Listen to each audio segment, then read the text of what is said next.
বিএনপির ভারপ্রাপ্ত চেয়ারম্যান জনাব তারেক রহমান, আপনাকে আমাদের অনুষ্ঠানে স্বাগত জানাই। ধন্যবাদ। আমাদের শুভেচ্ছা এবং কৃতজ্ঞতা জানবেন।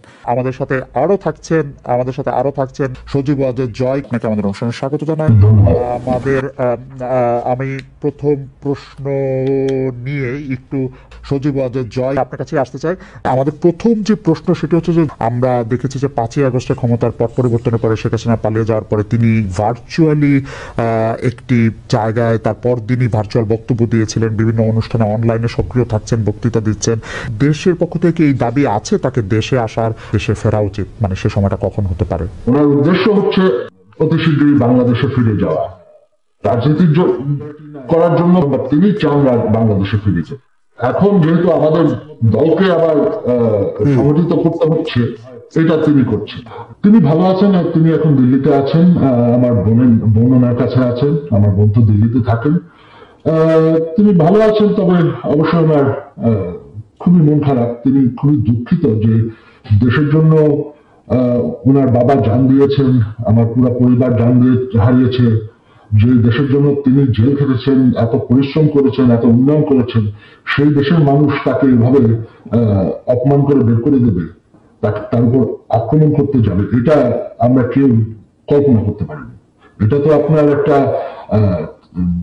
তারা যে দাবি করছে যে এটা গণতান্ত্রিক আন্দোলন, এই মানুষ হত্যা করা, পুলিশের উপর হামলা করা, প্রধানমন্ত্রীর উপর হামলা করা, প্রধানমন্ত্রীর বাড়ির উপর হামলা করা, যা সবকিছু জ্বালাও পোড়া করা, লুটপাট করা, এটা তো কোনো আন্দোলন নয়, এটা তো হচ্ছে মব, এটা তো হচ্ছে সন্ত্রাস, জঙ্গি। বর্তমানে তো আপনারা দেখতে পাচ্ছেন যে এখন তো বাংলাদেশে যেভাবে সংঘর্ষ চলছে, জ্বালা পোড়া চলছে, তখন আপনার এটা শুরু হয়ে গেছিল এবং তারা সিদ্ধান্ত দিয়েছিল যে তারা গণভবনকে হামলা করবে। তখন তিনি কিন্তু দেশ ছাড়তে চান না। আমরা পরিবার থেকে তখন ওনাকে কনভিন্স করলাম যে না, এরা শুধু প্রটেস্টার না, এরা তোমাকে হত্যা করে ফেলবে, তো তোমার দেশ ছেড়ে যেতেই হবে। সরকার পতন হওয়ার আগে থেকে আওয়ামী লীগের নেতা কর্মীর উপর বিভিন্ন জায়গায় ঢাকার বাইরে এবং ঢাকার ভিতরেও হামলা চলছিল, তাদের কয়েকজনকে হত্যা করা হয়েছে। তো এখানে যে শুধুমাত্র সরকারের দোষ দেওয়া হয়, আওয়ামী লীগের দোষ দেওয়া হয়, সেটা ঠিক না। এখন তো দেখা যাচ্ছে আওয়ামী লীগ নাই, আওয়ামী লীগ সরকার নেই, তবে নির্যাতন তো চলছে।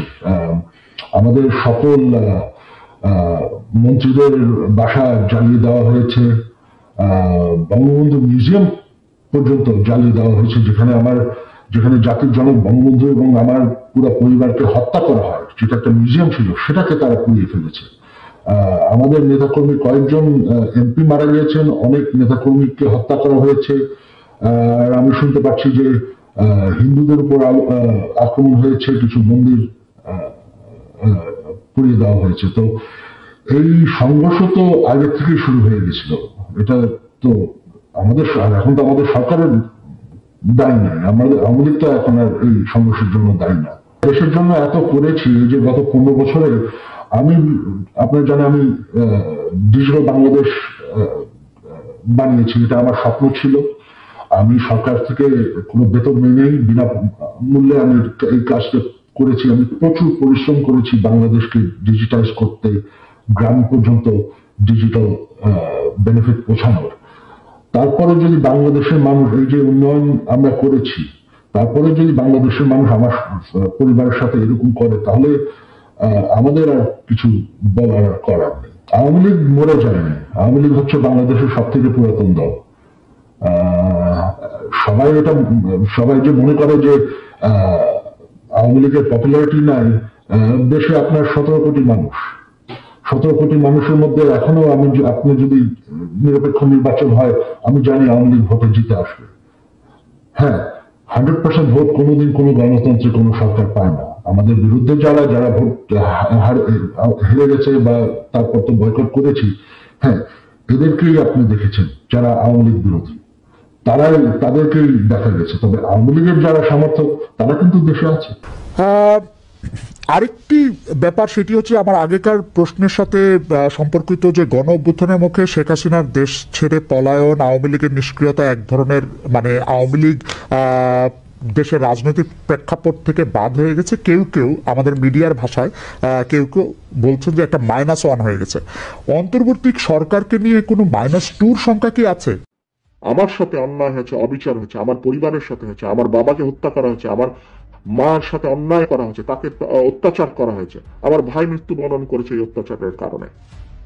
আজকে এর জবাব যদি আমাদেরকে দিতে হয়, এই অন্যায় অত্যাচারের, আপনাদের সাথে যে অন্যায় হয়েছে, আমাদের বহু নেতাকর্মী, বাবা মারা গিয়েছে, মা মারা গিয়েছে, স্বজন মারা গিয়েছে, হাত করা অবস্থায় তাকে জানাজা পড়তে বাধ্য করেছে, আমাদের বহু সহকর্মী মারা গেছে জেলখানার ভিতরে হাত করা পড়া অবস্থায়। পলাতক স্বৈরাচারের সঙ্গে সঙ্গে তার অবৈধ মন্ত্রী, এমপি, বুদ্ধিজীবী বা বিচারপতি, বায়তুল মোকাররমের খতিব, প্রেস ক্লাবের সভাপতি, সম্পাদক কিংবা কতিপয় সাংবাদিকের পলায়নের মধ্যে দিয়ে আবারও প্রমাণিত হয়েছে অবৈধ রাষ্ট্রশক্তি নয়, বরং শেষ পর্যন্ত জনগণের রায় কিন্তু চূড়ান্ত, যে আওয়ামী লীগ স্বাধীনতা একসাথে যায় না। আওয়ামী লীগ আর গণতন্ত্র একে অপরের শত্রু। অপরদিকে বিএনপির কাছে গণতন্ত্র, বাক, ব্যক্তি আর স্বাধীনতা, সংবাদপত্রের স্বাধীনতা নিরাপদ। বিতাড়িত স্বৈরাচারের পলায়নের পর গণতান্ত্রিকামী জনগণের আকাঙ্ক্ষা পূরণে এক বিশাল দায়িত্ব নিয়ে আজকের অন্তর্বর্তীকালীন সরকারের যাত্রা শুরু হয়েছে। তবে গণতন্ত্রের পক্ষে সকল শক্তি এবং সাংবাদিক সমাজকে সতর্ক থাকা দরকার। আমাদের গণতন্ত্র প্রতিষ্ঠার যে চলমান যাত্রা বাধাগ্রস্ত করতে কিন্তু এরই ভিতরে নানা রকম ষড়যন্ত্র শুরু হয়েছে, যা এর ভিতরেই অনেক বক্তা তাদের বক্তব্য এরই ভিতরে তুলে ধরেছেন। বিতাড়িত স্বৈরাচার এবং তাদের দোসর চক্র নানা কৌশলে আবারও মাথাচাড়া দিয়ে ওঠার অপচেষ্টা শুরু করেছেন। অপশক্তি দেশের ভেতরে এবং বাইরে থেকে বাংলাদেশের পক্ষের শক্তির মধ্যে ভুল বোঝাবুঝি সৃষ্টির পায়তারায় লিপ্ত হয়েছেন। তবে সবাই যদি আমরা সতর্ক থাকি, বাংলাদেশের পক্ষের শক্তির মধ্যে ভুল বোঝাবুঝির অবকাশ থাকবে না বলে আমি দৃঢ়ভাবে বিশ্বাস করি। পলাতক মাফিয়া সরকার গত 1.5 দশকে বিএনপি সহ বিভিন্ন দল ও মতের হাজার হাজার মানুষকে হত্যা করেছিল, শত শত নেতাকর্মীকে গুম, অপহরণ করেছিল। বিএনপির 50 লক্ষেরও বেশি নেতাকর্মীর বিরুদ্ধে প্রায় 1.5 লক্ষ মামলা দিয়েছিল। লক্ষ লক্ষ নেতাকর্মী, বিএনপি সহ বিভিন্ন বিরোধী দলের লক্ষ লক্ষ নেতাকর্মী ঘর ছাড়া হয়েছিলেন। অকারণে, বিনা কারণে, বিনা অপরাধে mother of democracy Begum Khaleda জিয়াকে 5 বছরও বেশি সময় কারাবন্দী করে রাখা হয়েছিল।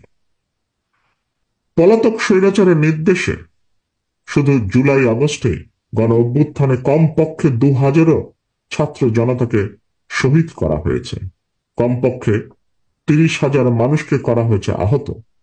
গণ অভ্যুত্থানের এই সময় শুধুমাত্র বিএনপি এবং এর অঙ্গ সহযোগী সংগঠনের শুধুই মাত্র 4 শতাধিকেরও বেশি নেতাকর্মী শহীদ হয়েছেন।